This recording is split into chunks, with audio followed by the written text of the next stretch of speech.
प्रणम्य परमात्मानं सिद्धं त्रैलोक्यवन्दितं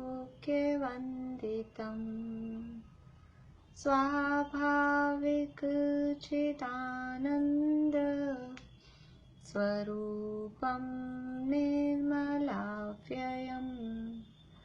शुद्धजीवादिद्रव्याणां देशकं च जिनेश्वरम् द्रव्यसंग्रहसूत्राणां वृत्तिं वक्षे समासतः जीवमजीवमदव्वं जिणवरवसहेण जेणनेतिष्ठं देविन्दविन्दवन्दं वन्दे तं सर्वदा शिरसा कहे जीव अजीव जिनवर वृषभ ने लोक में वे वंद्य सुरपति वृंद से वंदन करूं कर जोड़ में अणुगुरुदेह परमाणु उपसंहारप सपदो चेता असमोह दो व्यवहारा निश्चय दो असंख दे सोवा। 97 गाथा नंबर 28। जो 7 पदार्थ हैं जीव अजीव को छोड़कर 7 पदार्थ या 5 जो तत्व बचे हैं उनके नाम यहाँ बता रहे हैं। आसव बंधन संवर निज्जर मोक्षो सपूर्ण पावाजे जीवा जीव विशेषा देवी समासेन पभनामो। हाँ सुलोचना भाभी, इनके बाद में भारती आंटी। आसव बंधन संवर निज्जर मोक्षो सपूर्ण पावाजे जीवा जीव विशेषा देवी समासेन पभनामो। हो आसव बंधन, आसव यानी आश्रव, बंधन यानी बंध, संवर निर्जर यानी निर्जरा, मोक्षो यानी मोक्ष, और पुण्य पावा पुण्य यानी पुण्य, पावा यानी पाप, और स यानी उनसे सहित यानी पुण्य पाप और उसमें साथ में मिलाना। आश्रव बंध संवर निर्जरा मोक्ष और पुण्य और पाप, ये सब जो हैं जे यानी ये जो हैं जीवा जीव विशेषा, ये जीव और अजीव के ही विशेष हैं। विशेष का अर्थ है उन्हीं की अवस्थाएं हैं, उन्हीं की पर्याय हैं। पर्याय के अनेक पर्यायवाची नाम होते हैं, उसमें अवस्था, दशा, हालत, विशेष, विशेष भी पर्याय को कहते हैं। जैसे सामान्य सो द्रव्य, विशेष सो पर्याय, ऐसा द्रव्यार्थिक पर्यायार्थिक जब पढ़ते हैं नयों का प्रकरण तो वहां पर्याय का अर्थ विशेष करते हैं। तो जीव और अजीव के विशेष है, अर्थात जीव और अजीव की ही पर्याय हैं। ते यानी ते अपि संधि शब्द है, ते यानी उनका, अपि यानी भी, समासेन, समासेन का अर्थ है संक्षेप में। समास शब्द जो होता है हम संधि समास बोलते हैं, तो समास शब्द का अर्थ होता है संक्षेप, तो उनका भी संक्षेप में पभनामो, उनका वर्णन करते हैं, उनको कहते हैं, संक्षेप में उनको बताते हैं, कहते हैं। गाथार्थ है पेज नंबर वही 97 पे। आश्रव बंध संवर निर्जरा मोक्ष पुण्य और पाप रूप जो पदार्थ जीव और अजीव द्रव्य के विशेष हैं उन्हें भी हम संक्षेप में कहते हैं। पूरा अधिकार जो पीछे कहा वो तो उसमें जीव और अजीव द्रव्यों का वर्णन किया, लेकिन अब जो जीव और अजीव के विशेष हैं आश्रव बंध संवर निर्जरा मोक्ष पुण्य पाप, उनको भी कुछ संक्षेप में हम यहाँ कह रहे हैं। देखिए टीका पेज नंबर 98। आसव क्या है उसका स्वरूप बता रहे हैं। निराश्रव स्वयं संवेदन से विलक्षण शुभाशुभ परिणाम द्वारा शुभ और अशुभ कर्मों का आना वह आश्रव है। आश्रव का शब्द अर्थ होता है आना, आश्रव यानी आना। तो क्या आना? ये कर्मों का आना। आश्रव किसे कहना? किसी का भी आना वो आश्रव है क्या? यद्यपि शब्द अर्थ के रूप में देखेंगे तो वो आश्रव है आना, लेकिन मेहमानों का आने को हम आश्रव कहेंगे क्या? या घर में कोई सामान आ रहा है तो वो आश्रव है क्या?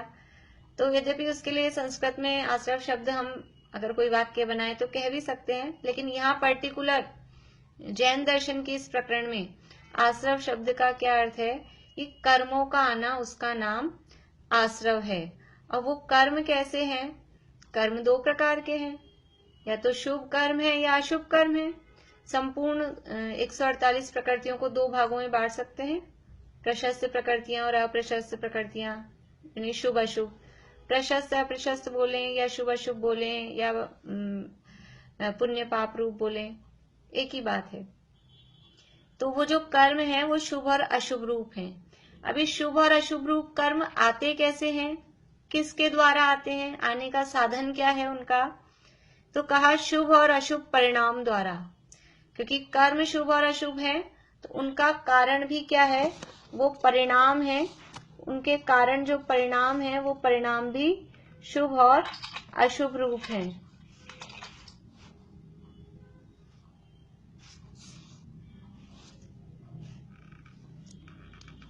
तो कर्मों का आना वह आश्रव है और कर्म है शुभ और अशुभ रूप। और वो शुभ और अशुभ रूप जो कर्म है वो जीव के शुभ और अशुभ परिणामों के द्वारा आते हैं। देखिए, शुभ अशुभ परिणाम द्वारा और शुभ अशुभ कर्मों का आना, इसमें दोनों प्रकार के आश्रव बता दिए। शुभ अशुभ परिणाम वो हो गया भावाश्रव और कर्मों का आना वो हो गया द्रव्याश्रव। तो जो अपन परिभाषा बोलते भी हैं कि जीव के मोह राग द्वेष परिणामों के निमित्त से द्रव्य कर्मों का आना उसका नाम आश्रव। ये दोनों द्रव्य आश्रव और भाव आश्रव दोनों को मर्ज करके जो परिभाषा हम बोलते हैं वो ये परिभाषा बोलते हैं। तो ये शुभ अशुभ परिणाम द्वारा शुभ और अशुभ कर्मों का आना वह आश्रव है। और वो शुभ और अशुभ परिणाम कैसे हैं? शुभ और अशुभ परिणाम कैसे हैं कि वो निराश्रव स्व संवेदन से विलक्षण हैं। जो अपनी आत्मा का अनुभव है, आत्मा का आनंद है, आत्मा का स्वाद है, वो कैसा है? वो कर्मों से रहित है, उसमें आश्रव नहीं है। आत्मा के स्वरूप में आश्रव नहीं है, आत्मा का स्वरूप है निराश्रव। तो ऐसे निराश्रव शुभ और अशुभ निराश्रव जो स्व संवेदन है उसके माध्यम से शुभ अशुभ कर्मों का आना वो आश्रव है।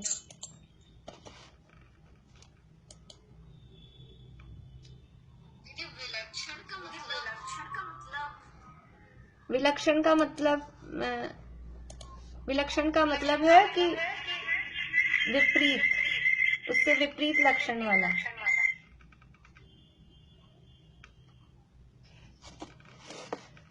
ये विलक्षण का मतलब अद्भुत नहीं होगा, मतलब जो बहुत विलक्षण चीज है नहीं, वो मतलब नहीं है। नहीं, यहाँ विलक्षण का मतलब वो नहीं है। यहाँ विलक्षण का मतलब है कि विपरीत लक्षण वाला, विपरीत लक्षण। विलक्षण का अर्थ हम वो भी अर्थ लेते हैं कि कुछ अद्भुत है विलक्षण, वो अर्थ सेंस में भी लेते हैं। वहां भी विलक्षण का अर्थ यही है। विलक्षण वी शब्द के जो अर्थ है ना, एक तो वी शब्द का अर्थ होता है विशेष और वी शब्द का अर्थ होता है विपरीत के अर्थ में। तो यह विशेष लक्षण वाला नहीं है, या विपरीत लक्षण वाला, उससे विलक्षण अर्थात उससे विपरीत लक्षण वाला जो है वो आश्रव है। यानी निराश्रव आत्मा है, आत्मा है आश्रव से रहित, और जो आश्रव है उससे विपरीत लक्षण वाला है। देखो, ये आचार्य देव की स्टाइल है। पीछे अपन ने और भी पढ़े हैं, भूल गए हैं अपन।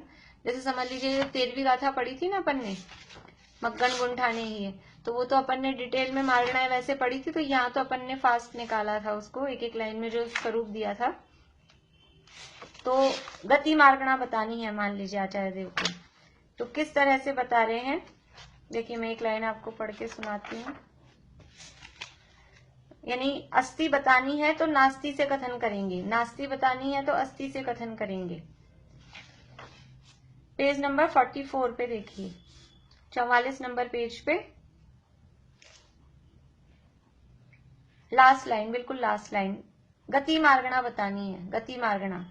तो निज आत्मा की उपलब्धि रूप सिद्धि से विलक्षण ऐसी गति मार्गणा, सब में विलक्षण बताएंगे, आत्मा से विपरीत, क्योंकि ये मार्गणाएं हैं, वो मग्गन गुंठाने ही है, वो तो अशुद्ध ने से कहा है, तो उससे आत्मा विलक्षण है। तो आत्मा निज आत्मा की उपलब्धि की सिद्धि से विलक्षण ऐसी गति मार्गणा। और भी पीछे अपन ने कहीं पढ़ा था, वहां एक बात बतानी थी, तो उससे विपरीत ये है और फिर उससे विपरीत ये है, ऐसे करके दो बार विपरीत बताया था। तो वही बात यहाँ बता रहे हैं कि सीधा सीधा ऐसा नहीं कहा कि आत्मा से विपरीत है, आश्रव आत्मा से अलग है, लेकिन क्योंकि आत्मा बताना है और आत्मा कैसा दिखाना है, आश्रव से रहित आत्मा दिखाना है। तो आत्मा का लक्षण भी क्या कहा है, निराश्रव जो आत्मा है, निराश्रव जो स्वयं संवेदन है, उससे विपरीत वो आश्रव है।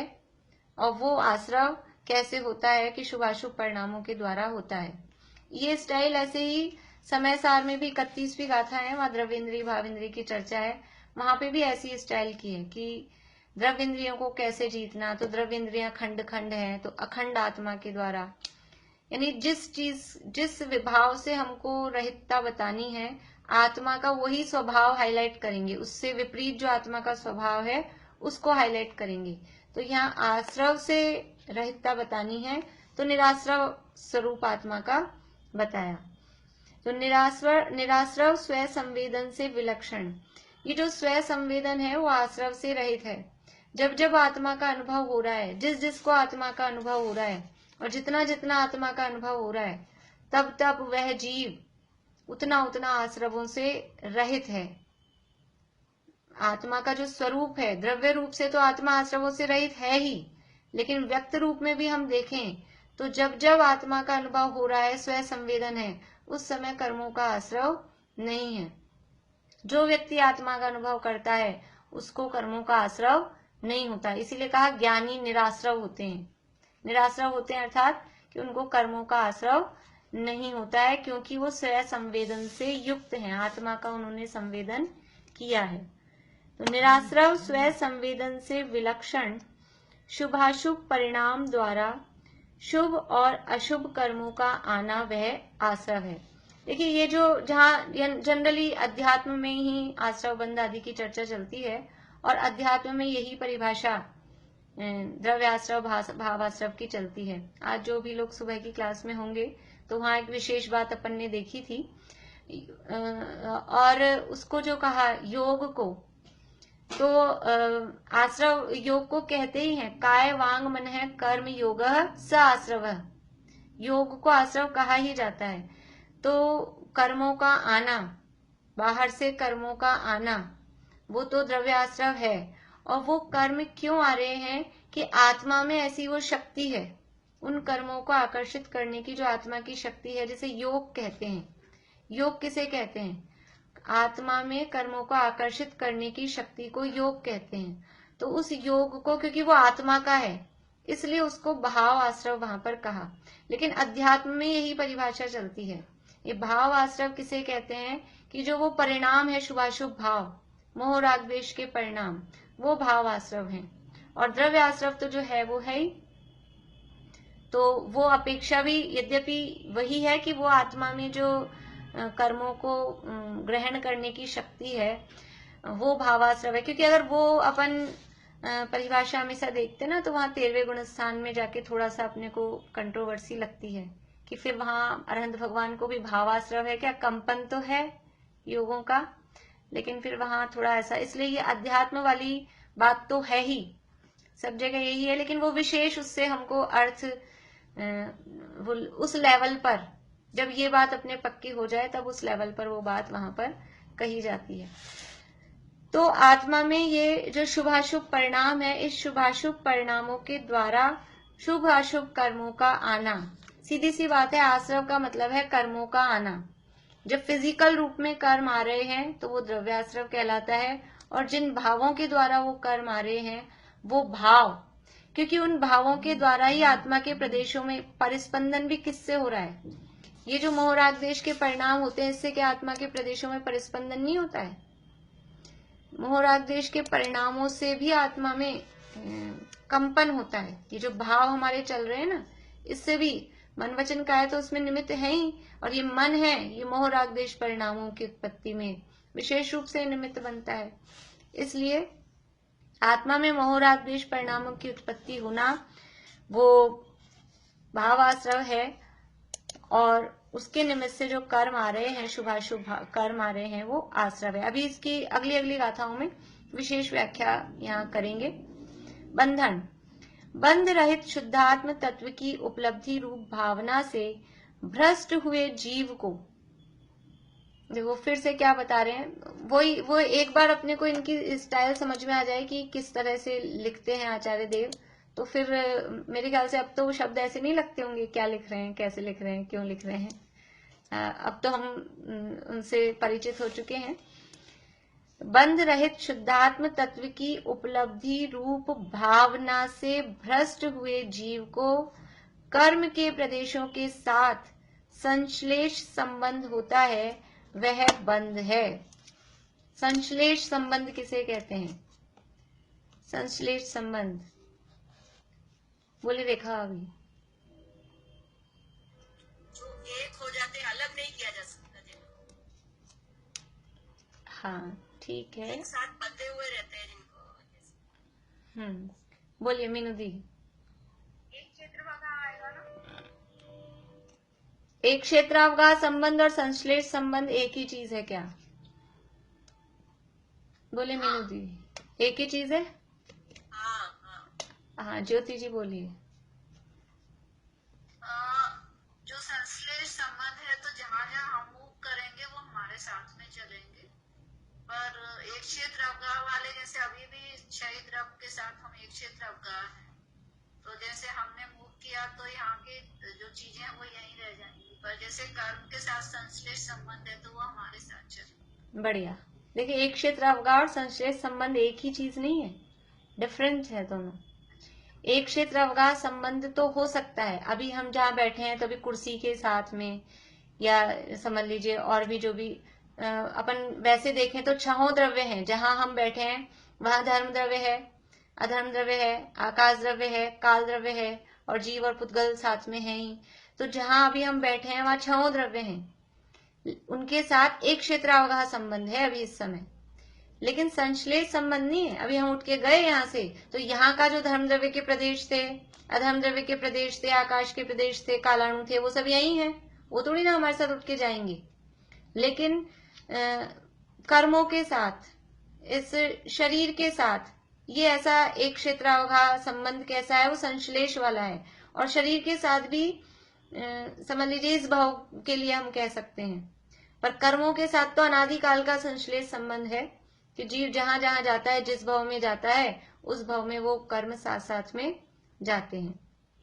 तो यहाँ कहा कि कर्म के प्रदेशों के साथ संश्लेष संबंध होता है।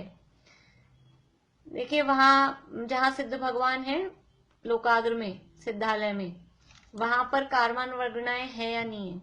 जहां सिद्ध भगवान है, नीतू भाभी, है कारमान वर्गणाएं हैं? अर्पणा जी बहुत दिनों बाद आए आप, मैं सोच भी रही थी, एक नीलम भाभी नहीं आ रही हैं, एक अंजू भाभी नहीं आ रही हैं, एक अर्पणा जी। हाँ मैम, सेम एक ही है।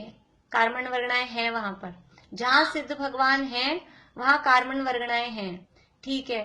तो उनका कौन सा संबंध है? सिद्ध भगवान जहां हैं वहीं कारमण वर्गणाएं भी हैं, उनका कौन सा संबंध है उन कारमण वर्गणाओं के साथ में? प्रीति, एक क्षेत्रावगाह, संश्लेष संबंध नहीं है, संश्लेष संबंध नहीं है, क्योंकि संश्लेष संबंध होता तो वो सिद्ध भगवान भी कर्मों से सहित हो जाते। एक चीज पूछ रही, हाँ, ये कार्बन वर्गनाएं सिद्ध वहाँ पे, मतलब सिद्ध के उनमें तो नहीं होती है ना, वो तो कार्बन वर्गनाएं कैसे रहती है, मेरे को समझ नहीं आया। हाँ, वहाँ कार्बन वर्गनाएं कैसे रहती हैं? बढ़िया, कौन बताएंगे? बोले निशा आंटी। कार्बन वर्गनाएं तो पूरे लोक में ठसाठस चारों ओर फैली हुई है, हमारे अंदर भी, शरीर के अंदर भी, बाहर भी, सब जगह कार्बन वर्गनाएं हैं, बस हमारे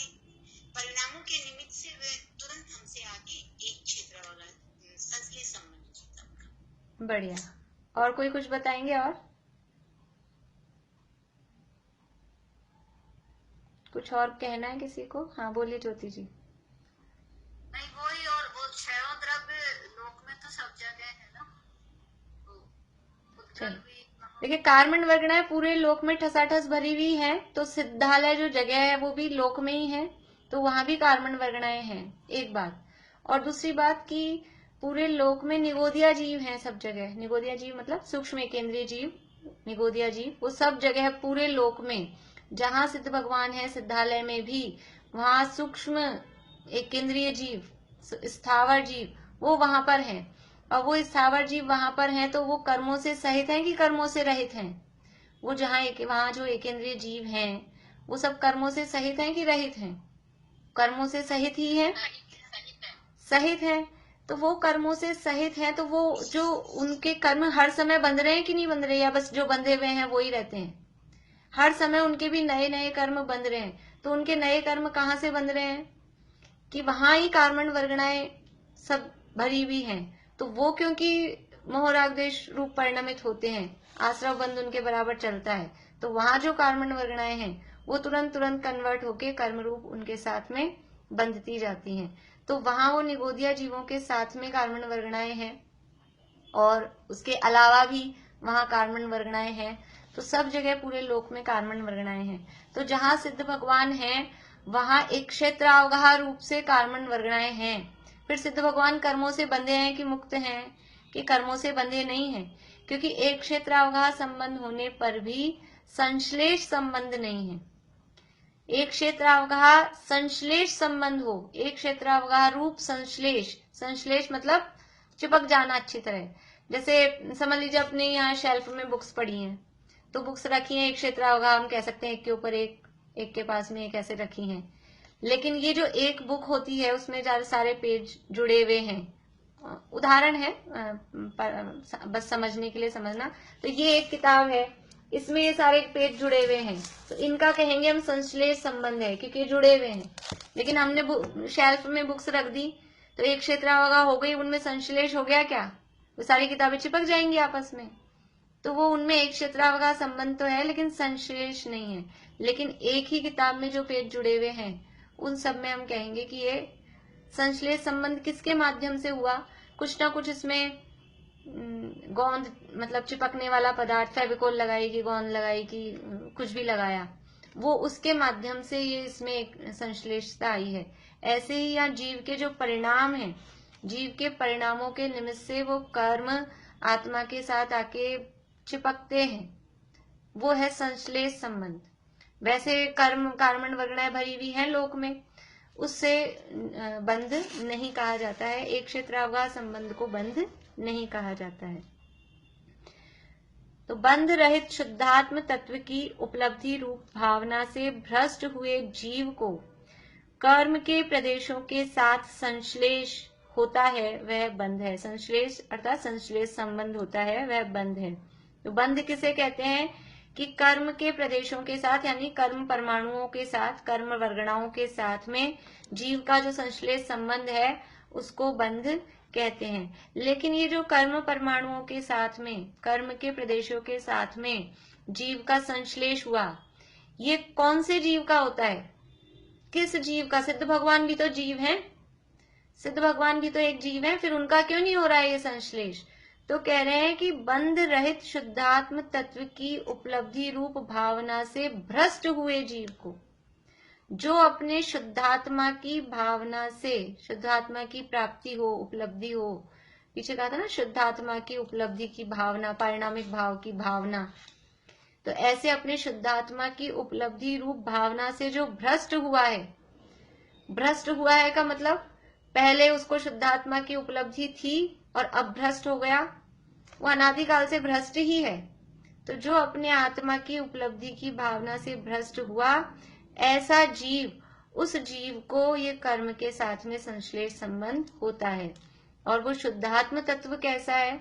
वो शुद्धात्म तत्व तो वास्तव में बंध से रहित है, बंध रहित शुद्धात्म तत्व है, लेकिन उसको बंध रहित जाना नहीं, बंध रहित माना नहीं, इसलिए उस शुद्धात्मा की उपलब्धि हुई नहीं।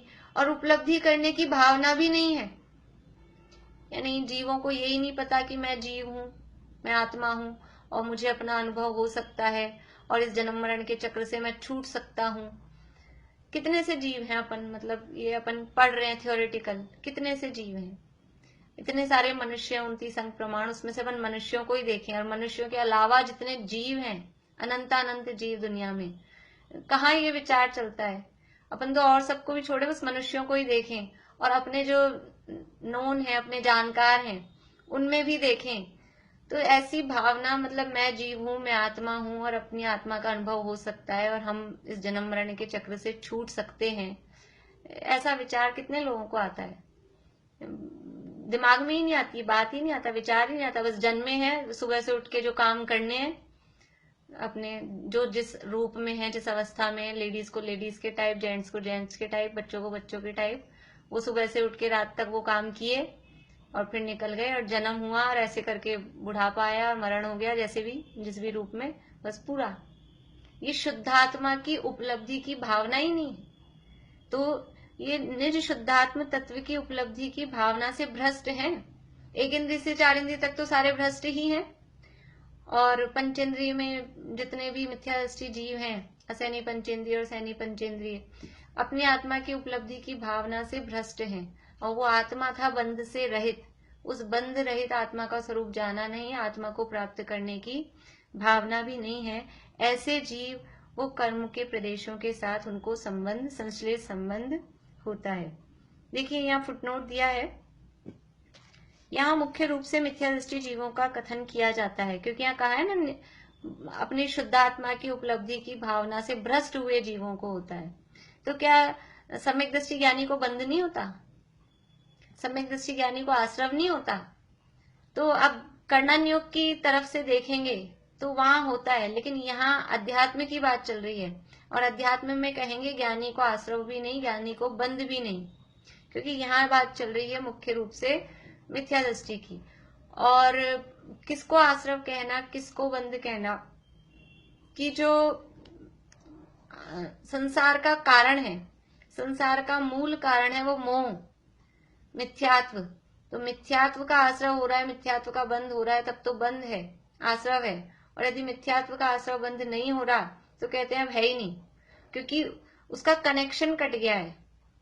वही बात है, जैसे पंखा का स्विच ऑफ कर दिया, पंखा चल रहा था, हमने स्विच ऑफ कर दिया, तो वो चल रहा है कि रुक गया, तो हम कहेंगे बंद है, चलता हुआ दिखता है फिर भी बंद है। ऐसे ही ज्ञानी को आश्रव बंद दिखाई देता है, कर्णन योग उस बात को कहेगा, लेकिन वास्तव में जो सूक्ष्म दृष्टि वाले हैं, जो अध्यात्म की दृष्टि वाले हैं, वो कहेंगे कि नहीं ये बंद है, क्योंकि स्विच बंद है।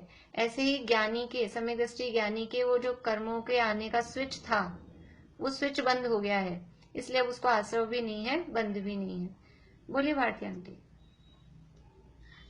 मैं कह रही हूँ हम सब जैसे मिथ्यात्व का ही हम लोग का माना जाएगा कि हमको समय दर्शन हुआ, लेकिन हम लोग ये चीज तो समझते हैं ना कि मतलब जीव के बारे में तो समझते हैं।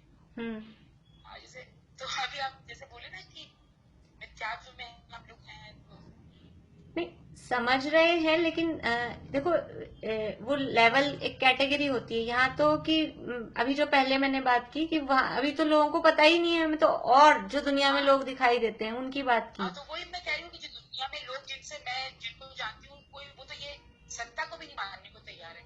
तो कम से कम आज जो भी थोड़ा बहुत हम ये तो समझ रहे हैं ना कि हम समझ रहे हैं, लेकिन अभी देखो अपन इसमें संतुष्ट नहीं हो जाए। अभी हम समझ रहे हैं, उनसे बेटर अपने को फील कर रहे हैं, ठीक है, अच्छी बात है, लेकिन हम भी वो शुद्धात्मा की उपलब्धि हमें करने की भावना, लगन कितनी है? खाली ज्ञान बढ़ा रहे हैं, टाइम पास कर रहे हैं, कि शुभ भाव में अपना उपयोग लगा रहे हैं, कि अंदर से उस शुद्धात्मा को प्राप्त करने की हमको तीव्र लगन लगी है।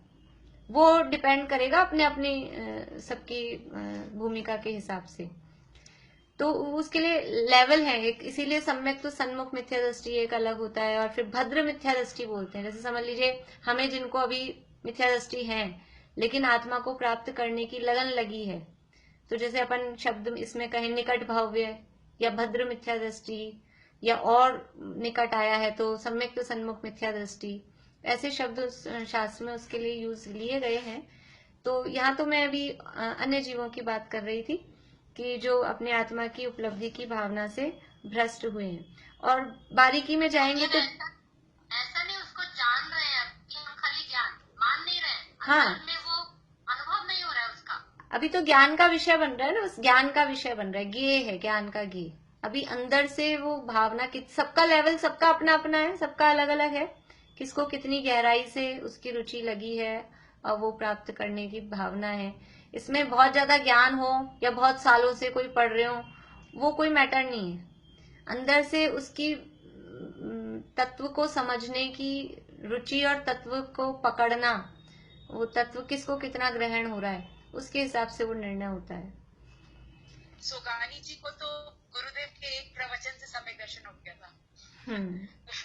उन्हीं को तो वो दाल को अलग छिलका अलग होते हुए सम्यक दर्शन हो गया था। तो वो बस बात उतनी ही पकड़नी, भेद विज्ञान हो जाए, बहुत सारे शास्त्र पढ़ने की जरूरत नहीं है। ये कई बार कहते हैं बड़े पंडित जी साहब का ही वाक्य है, बहुत सारा ज्ञान नहीं चाहिए हमें, जो जितना ज्ञान हो वो पैना मतलब वो सम्यक हो। ज्ञान की क्वांटिटी बहुत सारी नहीं चाहिए, ज्ञान की क्वालिटी वो सम्यक रूप हो, वो सही बात को पकड़ सके, वो चाहिए, वो निर्णय होना चाहिए।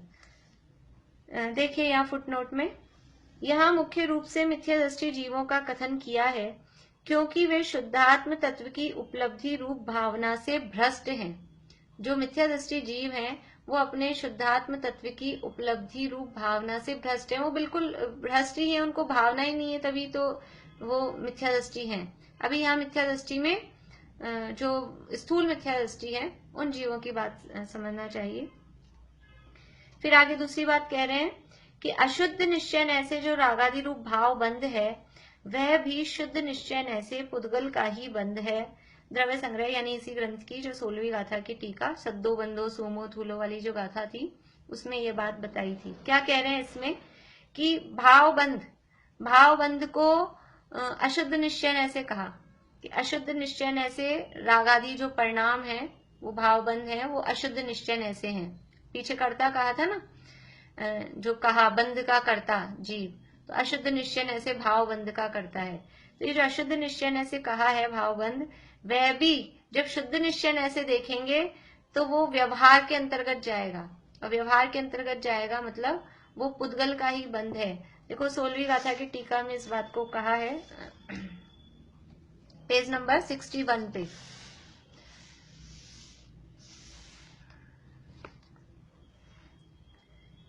नीचे से तीसरी लाइन, कर्म बंध से पृथकभूत स्वयं शुद्धात्मा की भावना से रहित जीव को अनुपचरित असद्भूत व्यवहार से द्रव्य बंध कहलाता है। उसी प्रकार अशुद्ध निश्चय ऐसे जो यह रागादि रूप भाव बंध कहलाता है वह भी शुद्ध निश्चय ऐसे पुद्गल बंध ही है। ये पीछे हम पढ़ के आए हैं, पढ़ा है कि नहीं हमने 16वीं गाथा? पढ़ी हुई लग रही है कि नहीं लग रही आप लोगों को? ये मतलब यहाँ ये नयों का स्टाइल है कहने की, जैसे जैसे ऊपर वाला नया आएगा, आगे वाला नया आएगा, तो पीछे वाला नया उसके तरफ से वो व्यवहार हो जाएगा, और व्यवहार हो जाएगा तो उसको, अभी तो यहाँ जीव पुद्गल की बात चल रही है इसलिए उसको पुद्गल के खाते में डाला। देखो क्या कह रहे हैं कि जो रागादि रूप भाव बंध है, भाव बंध का मतलब है जीव की पर्याय। अशुद्ध निश्चय ऐसे जो भाव बंध कहा, भाव बंध का मतलब है जीव की अवस्था, द्रव्य बंध का मतलब है पुद्गल की अवस्था। ठीक है, तो भाव बंध है वो जीव की अवस्था कही, वो अशुद्ध निश्चय ऐसे। लेकिन अभी शुद्ध निश्चय ऐसे देखेंगे तो वास्तव में वो मोहराग देश भाव जीव की अवस्था नहीं है, वो भी पुद्गल बंध ही है। क्यों है? क्योंकि वो पुद्गल के निमित्त से, उसके रिफ्लेक्शन से हुआ है, जीव की, शुद्ध जीव की वो अवस्था नहीं है, और इसलिए उस जीव का वो स्वभाव नहीं है, इसलिए उसको पुद्गल के खाते में डालते हैं। ये जो मोह राग द्वेष के परिणाम, जो समय सार में कहा, ये मोह राग द्वेष के परिणाम ये क्या है? ये पुद्गल हैं। तो मोह राग द्वेष के परिणाम, और आप कह रहे हो परिणाम, तो परिणाम तो पौद्गलिक नहीं होते, वो जो जीव में होते हैं भाव। तो मोह राग द्वेष के भाव तो जीव रूप है, तो अशुद्ध निश्चय ऐसे उनको जीव के कहा, इसलिए भाव बंध कहा। लेकिन वास्तव में देखा जाए, प्रयोजन की दृष्टि से देखा जाए, 1-2 दिन पहले बात की थी अपन ने, इसी क्लास में की थी, आगम और अध्यात्म, हाँ यही की थी, कि अध्यात्म है वो प्रयोजन की बात करता है। तो जब हम प्रयोजन की दृष्टि से देखेंगे तो ये जो भावबंध को, जिसको अभी जीव का कहा जा रहा है, वो वास्तव में पुद्गल का ही बंध है। जीव में बंध होता ही नहीं है। ये मोह राग द्वेष के भाव जीव के है ही नहीं, ऐसा कहा जाएगा। बोलिए ज्योति जी। पुद्गल के निमित्त से हो रहा है, इसलिए पुद्गल के निमित्त से हो रहे हैं, पुद्गल के लक्ष्य से हो रहे हैं, जीव के स्वभाव नहीं है। जीव के स्वभाव जो हो वो जीव का है। ये भावबंध को जीव का कहा, ये अशुद्ध निश्चय से। अशुद्ध निश्चय का मतलब है व्यवहार। वास्तव में भावबंध वो जीव का नहीं है, वो पुद्गल का ही है, क्योंकि कर्म के निमित्त से हो रहे हैं। कर्म के निमित्त के बिना नहीं होते। जो मोक्षा प्रकाशक में दूसरे अधिकार में, 1 मिनट, जो मोक्षा प्रकाशक में दूसरे अधिकार में कहा ना, कर्मों के अनादिपने की सिद्धि की, मोह राग द्वेष भावों के अनादिपने की सिद्धि नहीं की। कर्म के निमित्त से मोह राग द्वेष भाव होते हैं, और ये कर्म अनादि से हैं। कर्म अनादि से हैं, इसलिए मोह राग द्वेष भाव अनादि से हो रहे हैं। यदि मोह राग द्वेष को पहले ही अनादि से मान लेंगे, बिना कर्म के निमित्त के, तो बिना कर्म के निमित्त के यदि मोह राग द्वेष हो रहे हैं तो वो जीव का स्वभाव हो जाएंगे, और स्वभाव का तो कभी अभाव नहीं होता। इसलिए ये कर्म के निमित्त से होने वाले भाव हैं। अशुद्ध निश्चय से, अर्थात व्यवहार से इनको जीव का कहा है, भावबंध कहा है। भावबंध मतलब जीव का। तो ये अशुद्ध निश्चय से कहा है। अशुद्ध निश्चय इज इक्वल्स टू व्यवहार, वो व्यवहार है। निश्चय से ये वास्तव में पुद्गल के निमित्त से होते हैं, जीव का स्वभाव नहीं है।